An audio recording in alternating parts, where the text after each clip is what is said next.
بسم الله الرحمن الرحيم. الحمد لله الرحيم الرحمن، علم القرآن، خلق الإنسان، علمه البيان، وأشهد أن لا إله إلا الله وحده لا شريك له، أنزل القرآن هدى للناس وبينات من الهدى والفرقان، وأشهد أن سيدنا ونبينا محمدا عبده ورسوله سيد ولد عدنان، صلى عليه الله وملائكته والمؤمنون وعلى آله وأزواجه وخلفائه وجميع أصحابه ومن تبعهم بإحسان. رب اشرح لي صدري ويسر لي أمري واحلل عقدة من لساني يفقه قولي. أما بعد، tunaendelea katika tafsiri ya surat Qaf,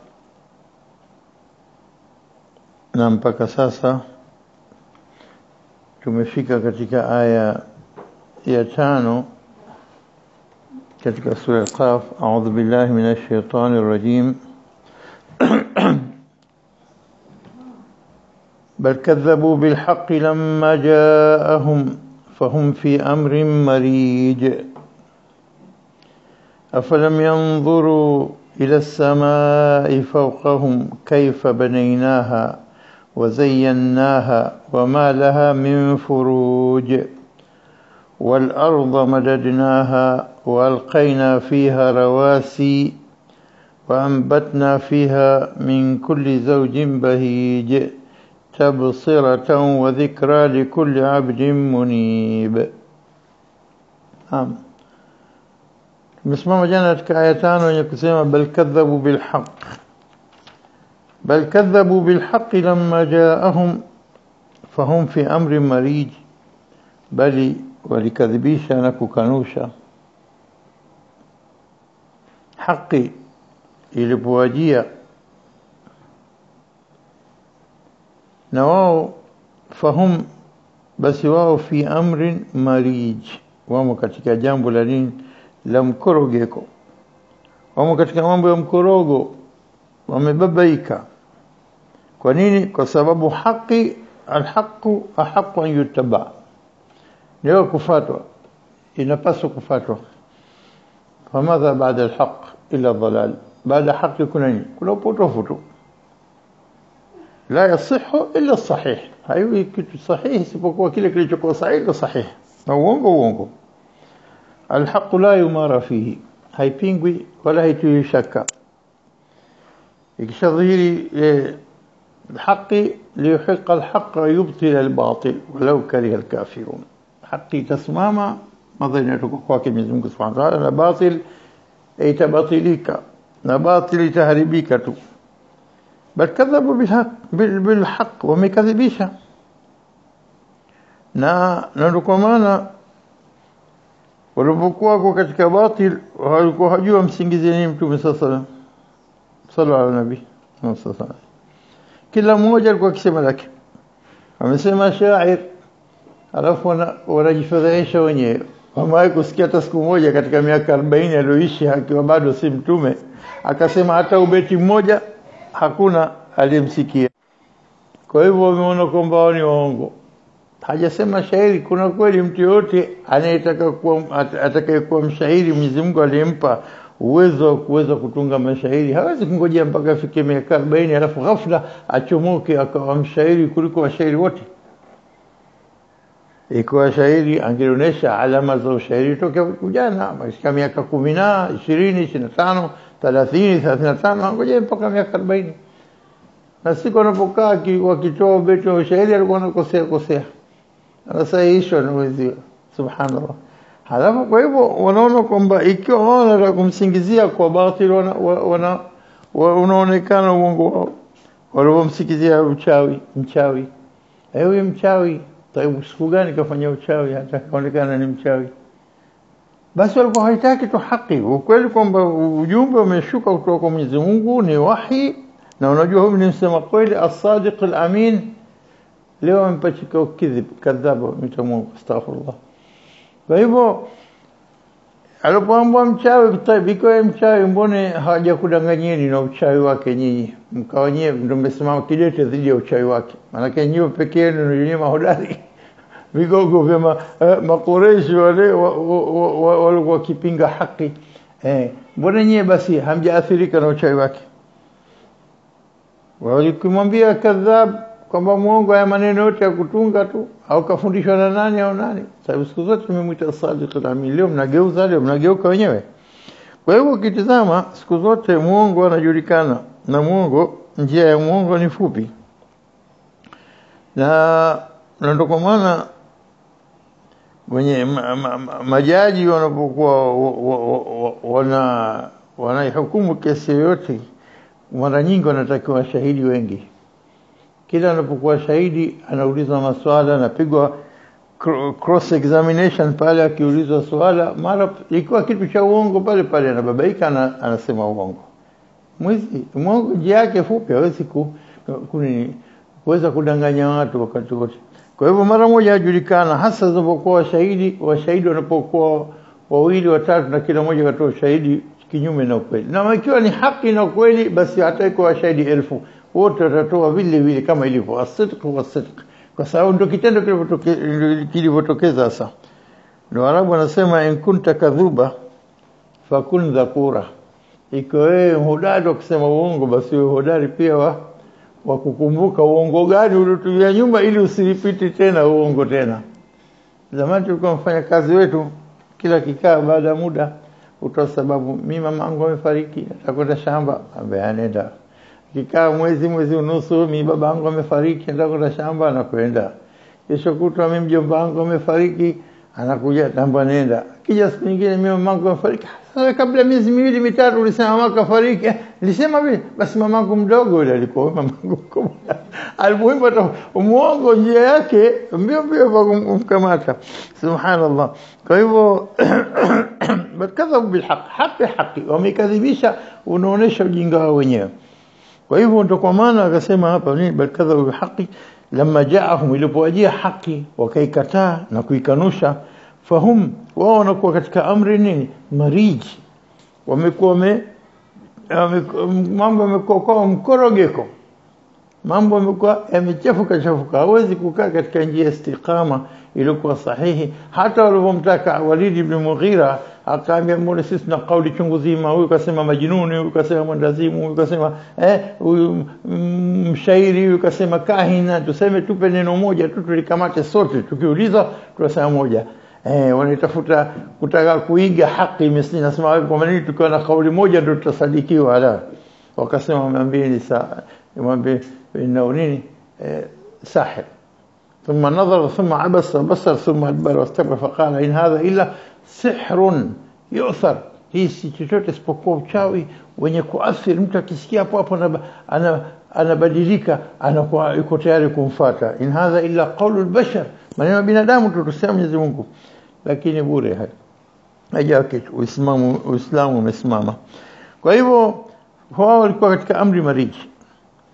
inatoka masala kwamba kukadhibisha hawa wanaokadhibisha hawaitaki haki Mwenyezi Mungu anawachukua katika mambo mengine sasa hivi anapeleka kwenye nini kwenye jambo la ishara za ulimwengu alipoumba Mwenyezi Mungu iko hilo mlikataa nyinyi na tazameni kazi ya Mwenyezi Mungu mnakataa kufufuliwa mnakataa kwamba mtafufuliwa mtahesabiwa mtatiwa motoni au peponi kwa hivyo ili kusadikisha maneno ya Mtume sallallahu alaihi wasallam Mwenyezi Mungu analetea kama kuwasuta kwa huo Mungu wanaosema wao ndio zinakuja aya hizi afalam yanzuru ila as-samaa'i fawqahum kayfa banaynaha wa zayyanaha wama laha min furuj afalam yanzuru je hawatazami ila as-samaa'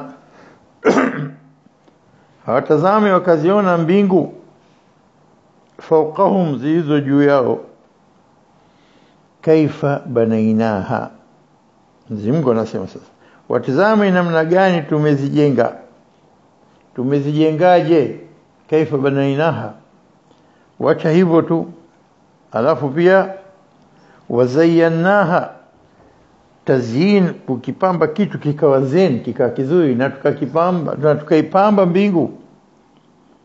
Wama laha min furuj, wama laha min furuj, wala hazina nyufa. Na tunapokuja katika sura Tabarakal Mulk tutasoma nini pale mwanzo? Alladhi khalaqa sab'a samawati tibaqa, kaumba mbingu sab'a tibaqa, alladhi khalaqa sab'a samawati tibaqa, mbingu saba zilizo tabaka baada tabaka. Ma tara fi khalqi rahmani min tafawut, hamuoni tofauti yote, hamuoni katika kuumba kwake jambo lolote lilokuwa si sahihi, halijakaa sawa, hakuna. Kila kitu kimepangika kwa hisabu kubwa kabisa. Farji albasar, rejesheni tena jicho lenu, mtizame tena, mchunguze tena kwa zana zenu zote, equipment zenu zote za kisasa za uchunguzi. Farji albasar karataini, mara pili. Hal tara min futur, hapa kasema nini? Hapa nasema wama laha min furuj, hakuna mipasuko, hakuna nyufa, hakuna chote. Na huko anauliza hal tara min futur, je, unaona kosa lolote? Unaona mipasuko yote? Unaona hesabu inakwenda ovyo huko juu? Umeona nyota kugongana, jua kutokuwaka, chaji imekwisha jua? hal tara min futur. ثم رجع بصر كرتين, hapo yanqalbi ilayka albasaru khasi'a, uso wako utarejea chini, itarudi hali kwa mimi khasi'an wa huwa hasir, imehizika na limechoka kuhangaika kutafuta makosa na wasione chochote. Kwa hivyo hapa Mwenyezi Mungu anavyosema watizame, hata nini anatizama, bal afalam yanzuru ila as-samaa, watizame. Na hii nadhar yashmil nadhar al-basar kwa jicho, wa nadhar basira, wa nadhar bil-qalb, na kwa utafiti na kwa moyo. Watizame, atafute, watizame ajaib kubra zilizokuwepo juu, namna gani mbingu ilivyojaa nyota ndani yake na jua na mwezi. Hivi vitu vyote Mwenyezi Mungu ameviumba, maumbile ya hali ya juu kabisa yalikuwa juu. Kwa hivyo akitizama, na hapa limekuja neno fawqahum, ingelitosha ingelisema nini? Afala yanzuru ila as-samai kaifa banainaha, bila fawqahum. Lakini fawqahum ilikuwa juu yao kuonesha ulu as-samaa, ukubwa, uadhama, utukufu wa mbingu, kuinuka kwake na upana wake mkubwa. Adhamatiha hiyo tadullu ala ni dalili ya kuonesha ukamilifu wa Mola katika kudra yake na uwezo wake Allah azza wa jalla, na kuumba kwake. Na yote ikaja hapa fawqaha kuonesha kwamba kitu kiko juu ya akili zao. Na samaa kulama a'lak, kila kilichokuwa juu yako ni samaa. Mawingu yameitwa samaa, mbingu inaitwa samaa, kila kitu kilichokuwa juu ni samaa. Kwa hivyo hawa almukadhibina wanaokataa kwamba watafufuliwa, na rajul anasema ni shay'un ajib na raj'un ba'id, haya yote haya anaambiwa basi tazameni yalikuwa makubwa kuliko hayo mnasema nyie. Tazameni juu, tazameni la samaa fawqahum, wa tazame kaifa banainaha, vipi tumejenga. Na alafu kisha anasema nini? وزيناها, نتكيبامبا. وما لها من فروج ولا hazina nyufa.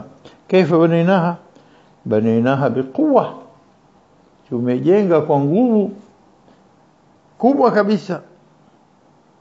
وجعلها قوية, kaifanya iwe nguvu kabisa. وبنينا فوقكم سبعا شدادا, katika sura Naba, وبنينا فوقكم سبعا شدادا, tukajenga juu yenu mbingu saba zilizokuwa madhubuti kabisa. Na akasema sura inofuatia Naziati, antum ashaddu khalqan am as-samaa, nyinyi mna maumbile makubwa ya shadid au mbingu? Basi banaha, Mungu amejenga. Na ukitazama aya nyingi linaonyesha kwamba ujenzi katika mbingu umekwenda ujenzi ndani yake. Umetumika neno kaifa banainaha, afalam yanzuru ila samai, watazami mbingu fawqahum, juu yao, kaifa, vipi, banainaha, tumejenga. Akasema katika aya nyingine, wasamaa banainaha biaidin wa inna lamusi'un. Sadaqallahu alazim. Wasamaa, na mbingu, banainaha, tumejenga, biaidin, bimaana biquwwa, kwa nguvu, wa inna lamusi'un. Wakati Mtume sallallahu alaihi wasallam anashuka aya hii, unajua mbingu namna gani banainaha, kujenga, wanajenga hao majumba. Biaidin, unajua kwamba kutumia aidi alquwa, kwa nguvu. Wa inna lamusi'un, hii hawajajua, ila science ilipofika stage sasa wanaona bado iko katika constant expansion. Mbingu nini yote bado iko katika uwengu, universe alkauni iko katika nini, katika kupanuka na kupanuka mpaka siku tupotokezea mlipuko mkubwa huo. Kwa hivyo haya nakubali, wa inna lamusi'un haliwezi kusema kwa mtu aliyekuwa katika karne ya 14 akazua tu ghafla wa inna lamusi'un, haliwezi kuja. Sisi hatujui namna alivyojenga Mwenyezi Mungu, lakini tunajua ameumba mbingu na ardhi kwa siku 6, siku 4 ardhi, akatia vitu vyote vilivyohitajika katika sura Fussilat, katika sura Qaf, خلق السماوات والأرض في 6 أيام وما مسنا من لغوب. هل 6 أيام siku zetu, siku za Mwenyezi Mungu, ayamillah tofauti na hizi, au 6 أيام bimaana 6 marahil, stages za kuumbika. Tukilikuwa kwanza dukhan, moshi, alafu kageuka nini mpaka ikawa hivi ilivyo sasa, Allahu alam. Lakini kwamba Mwenyezi Mungu amejenga, itizame, na kujenga kwake amejenga kwa kusema kwamba nini, kwamba hizi mbingu tuzijenga na ziko thabiti, hazionekani vitu venye kuthibitisha mbingu. Mwenyezi Mungu ameondoka kwenye kukadhibisha kwao, amewapeleka kwenye universe, kwenye kauni yote kueleza. Na ndio kwa maana aya nyingine inasema khalaqas samawati bighairi amadin tarawnaha, amejenga mbingu bila ya nini, ya nguzo. Tarawnaha, ambazo mnaweza mkaziona. Amejenga mbingu bila nguzo ambazo mnaweza kuziona. Kwa sababu leo mtu akijenga jengo lolote hapa hawezi kujenga jengo la mita 100 au 200 ikawasitie nguzo chungu zima. Hata khema ukitaka kulipachika katika ardhi, kuna nguzo moja itakuwa kati ya kulinua, halafu unatia vigingi vyake tena. Kwa hivyo ukitazama kila jengo sana likenda mita kadhaa tu, basi mita 10, 12, lakini nguzo za pembeni zinakuwa kubwa sana, kushoto ya mwanzo na mwisho kule, ili kuzuia jengo la kati na vyuma vinavyotiwa kati na. Lakini jengo leo kila upeo macho yako kuona mbingu yote, wala huoni nguzo zozote. Wakasema Hasan Basri na Qatada katika tafsiri zao, wakasema kutokana na hii khalaqa as-samawati bighairi amadin tarawnaha wa alqa fil ardi rawasi, akatia katika ardhi kama nanga, vitu vya kuzuia ardhi, antamida bikum, sije zika ardhi kuyumbisheni, mkayumbika na kugongana huku na huku, basi majabali yametiwa kama ni rawasia, kama ni vitu kuthibitisha ardhi. Hasan Qatada anasema laysa la amad, mbingu hazina nini, hazina nguzo. Lakini Ibn Abbas kasema laha amad la tarawnaha, zinazo mbingu, zinazo nini, nguzo, lakini hamzioni. Ndio inapokuja aya khalaqa as-samawati, ameumba mbingu bighairi amadin, bila ya nguzo, tarawnaha, ambazo nyinyi mnaweza kuziona. Yani ziko nguzo lakini hamzioni. Force gani ya kuzuia hiyo? Allah wahdahu alam. Sio. Kwa hivyo bighairi amadin, bila ya nguzo, tarawnaha, ambazo nyinyi mnaweza kuziona, unseen, nguzo zake, amida zake, nguzo zake ambazo zisionekana kwa macho yenu, Mwenyezi Mungu pekee yake. Au hiyo kauli ya Ibn Abbas, kauli ya Hasan Basri na Qatada, wamesema nini? Bighairi amadin, hazina nguzo, tarawnaha, mnaiona bila nguzo, tarawnaha bighairi amali, bila nguzo. Tarauna, simnaiona bila nguzo. Kwa hivyo amejenga, ameumba Mwenyezi Mungu bila nguzo. Kwa hivyo na ukitazama, inna Allaha yumsiku samawati wal ardha an tazula, anazizuia mbingu na ardhi zikadondoka. Tayeb, ikiwa maana yake kwamba ikiwa chini hakuna nguzo, option ya pili kwamba labda kuna vitu vinavyozuia kwa juu ya mbingu. La, hata hiyo, inna Allaha yumsiku samawati, Mwenyezi Mungu ndio mwenye kuzuia. Nguzo gani?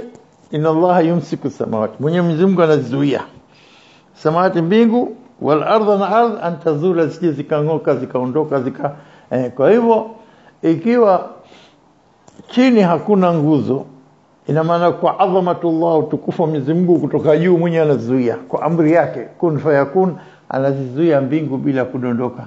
Na utaona zote mbingu hizi na vile wako ndani ya mbingu hivi na katika universe zote, kila kitu, wa kullu fi falakin yasbahun, wote vinazunguka kwa force fulani, kwa nguvu fulani, mwenyewe Mwenyezi Mungu wahdahu a'lam. Kwa hivyo sisi tunajua chochote kikiwa juu kitadondoka kwa force of gravity, au sio? Lakini sasa force of gravity inashuka chini tu, na ilivyo kwamba kwa mbingu imewekwa tu, basi ingedondoka. Na hapo tunakuja katika nini? Katika aya katika sura Tabarak tunasoma sisi aya ya ndege, awalam yarau ila at-tayri fawqahum safatin wa yaqbid, haoni. Awalam yarau, haoni. Yani hii kudra na ishara Mwenyezi Mungu, mkitafuta nyinyi hamwezi kujua. Hii kazi ya Mwenyezi Mungu, uwezo wake, hikma yake, utukufu wake, nguvu zake, kudra ya Mwenyezi Mungu. Awalam yarau ila at-tayri fawqahum safat, wakinyosha mbawa zao, wayaqbidh, wakikunja, wakinyosha, kikunja, wanapopiga upepo na wanakwenda. Tayeb, wanapokaa tu safati vivi, ilivyodondoka waje chini, na chochote kinapokuwa juu sehemu zile kinapotulia tukitanguka, au sio? Au ikiwa na nguzo kutoka chini au kutoka juu kizuilie.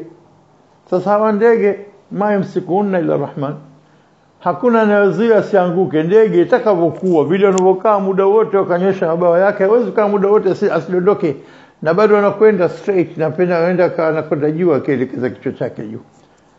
Vipi? Physics gani unatumia hapo? Ma yamsikuna illa rahman, mwingi wa rehema ndio mwenye kuzuia wasidondoke wakajazao chini. Mwenyezi Mungu ndio mwenye kufanya hivyo. Na kwa hivyo anaposema kauli kama hiyo, alam yarau ila at-tayri pia musakharatin fi jawi as-sama, namna gani wanavuruka katika jawi, katika hewa nini ya juu ya mbinguni. Ma yamsikuna illa Allah, hakuna anazuia ila Allah.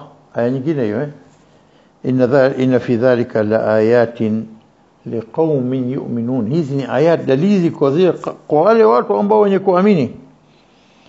Bali kuna ajabu zaidi kuhusu masala ndege. Kuna ndege wanaitwa Zanzur, starlings. Hawa starling, hawa ndege sio kubwa, wadogo. Hawa wanaweza kuruka ikiwa kundi dogo mpaka 200 300.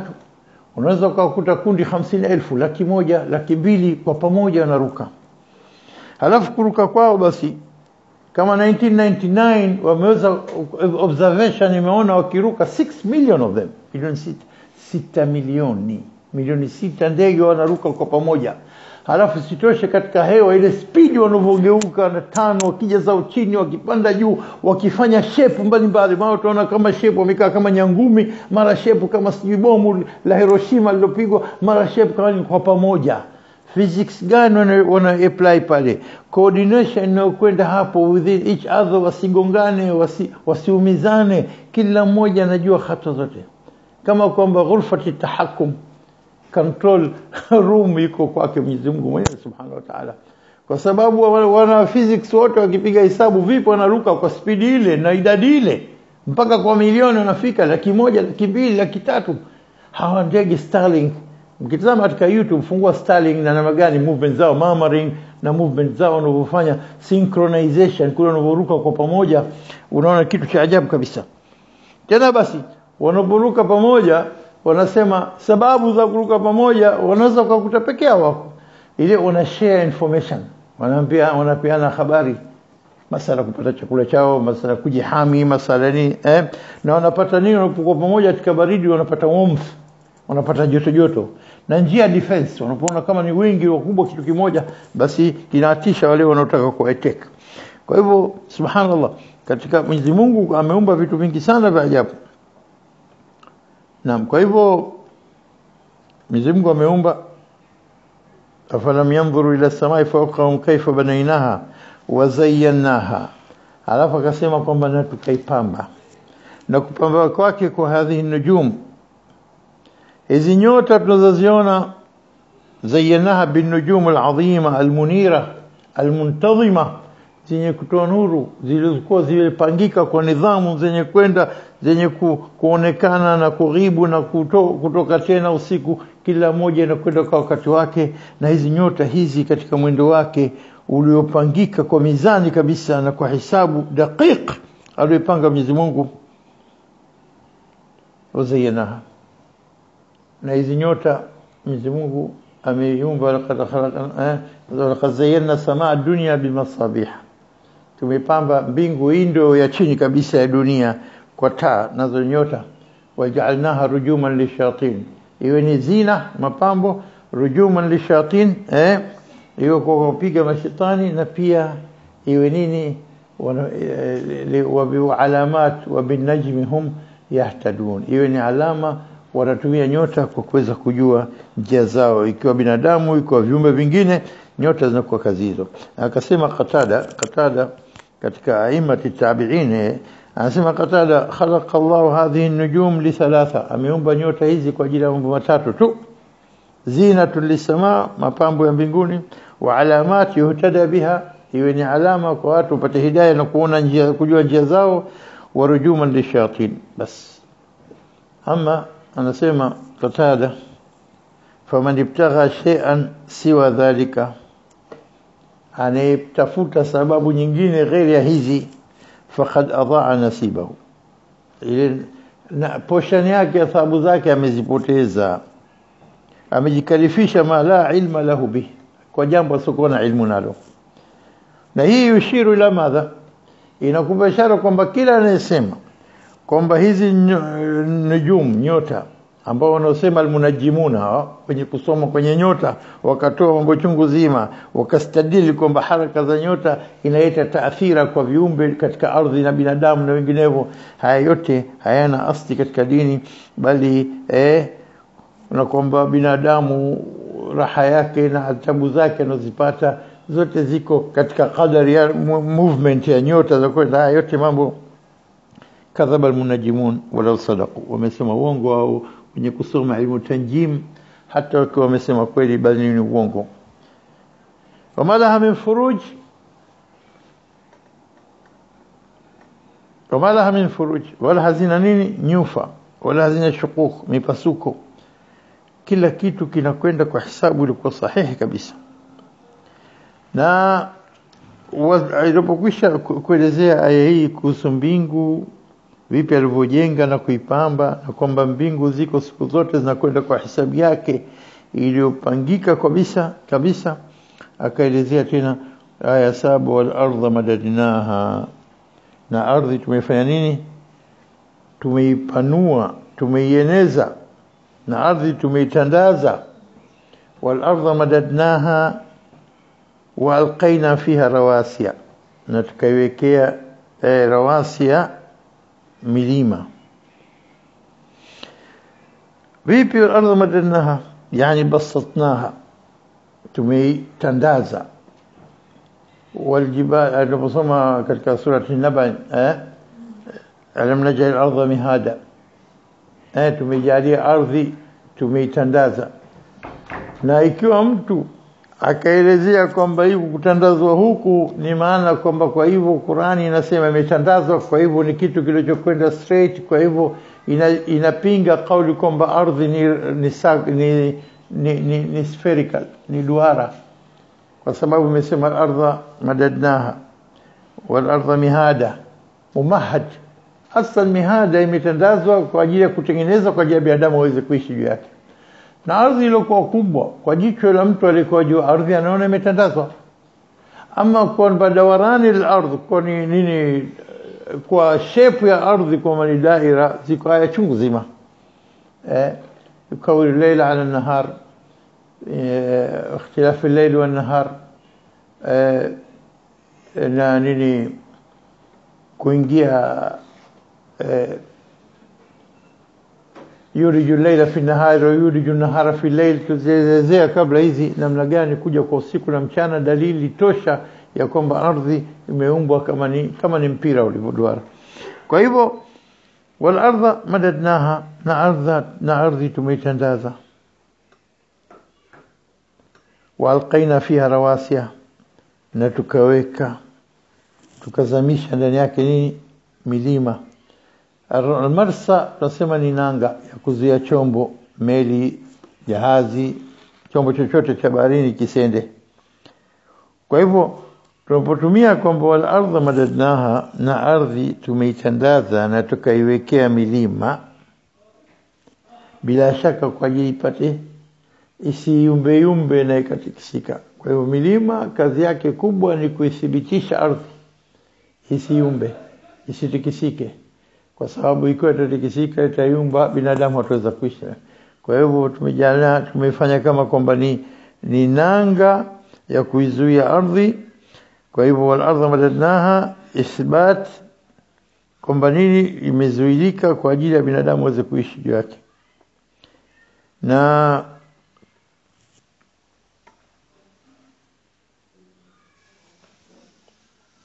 بينها وزينها وما لها من فروج. والأرض مددناها وألقينا فيها رواسي وأنبتنا فيها, na tukaotesha ndani ya ardhi hii min kulli zawjin bahij, kila namna ya mimea yenye kustawi, yenye kufurahisha, yenye kuvutia.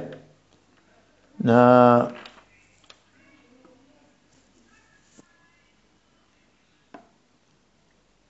tukaotesha mimea mizuri ya kila namna min kulli zawjin bahij. Haya yote iwe nini? Iwe tafsiratan wa dhikra likulli abdin munib. Iwe tafsira maana nini? Tafsiratan min albasar. Taban haya yote yawe nini? Ni kufungua macho, aweze kuona kwa macho yake. Bali sio hivyo tu, kwa macho yake na moyo wake. Wa dhikra, iwe ni ukumbusho waone utukufu wa Mwenyezi Mungu, wajue kwamba anaweza kufufua, na kila anachokisema Mwenyezi Mungu katika kitabu chake basi kitakuwa, kwa sababu hizi dalili tosha. Kwa yule anayetaka kupinga, akishatazama haya yote, ishara zote nilizotaja hapo, iwe ni kifungua macho cha kugutuka na kuona yeye kweli, na ukumbusho kwa yule aliyesahau akataka kupotea na akataka kurudi kwa Mola wake. Kwa hivyo hii ni tafsiri na dhikra likulli abdin, kwa kila mja munib, anayetaka kuelekea kwa Mola wake, kurudi kwa Mola wake, kutubu kwa Mola wake, kwa sababu hii ni haki. Iwe tafsiratan wa dhikra likulli abdin munib. Kwa hivyo hapa anaambiwa binadamu atazame uzuri hizi ishara zote alizoziumba Mwenyezi Mungu tukufu wake, halafu ajue kwamba yeye ndiye peke yake mwenye kuweza kufufua. Kama alivyosema mwanzo, usije ukasema rajulun ba'id, usije ukasema shay'un ajib. La wallahi, la si ajib wala si rajulun ba'id kwamba ni tabu, haiwezekani, la abadan. Tazama mambo aliyofanya Mwenyezi Mungu, halafu ujue kwamba yeye ni mweza wa kila kitu. Kwa hiyo unaposema kwa atafufua watu, si jambo gumu kwake kabisa kufanya hilo. Na ndio kwa maana katika amma ukisoma kwamba wale yatasaaluna an naba al-azim alladhi hum fihi mukhtalifun, wamekhtalafiana katika habari muhimu ya kufufuliwa na kutofufuliwa. Vipi tafufuliwa tukishaoza, tushapotea katika ardhi? La, anawatajia vitu 10 ili kuonesha ikiwa vitu vyote hivi vikubwa kuliko kufufuliwa kuna shida gani, ugumu gani wa kufufuliwa? alam naj'al ardha mihada wa jibala utada wa khalaqnakum azwaja wa ja'alna nawmakum subata wa ja'alna al-layla libasa wa ja'alna an-nahara ma'asha wa banayna fawqakum sab'an shidada wa ja'alna sirajan wa haja wa anzalna min al-mu'sirati ma'an thajaja linukhrija bihi habban wa nabata wa jannati alfafa. Haya yote haya mambo 9-10 yalifanya. Kwa hivyo iko yote nimeweza kuyafanya, ujue kwamba inna yawma al-fasli kana miqata, siku ya kutengua watu wapi wa motoni wa peponi imewekewa wakati wake maalum. Halafu anaelezea habari ya kiyama, kupigwa baragumu na mengine na mengine. Kwa hivyo hapa tunasimama inshallah katika kauli hii, ni tafsiratan wa dhikra likuli abdi munib. Anayetaka kurudi kwa Mola wake afikirie haya, ajue kwamba hilo ni jambo dogo kwa Mwenyezi Mungu, na madha katoa ahadi kwamba kisha sema atafufua watu na atahisabu watu. Kwa hivyo tukubali haya. Hadha wallahu a'lam.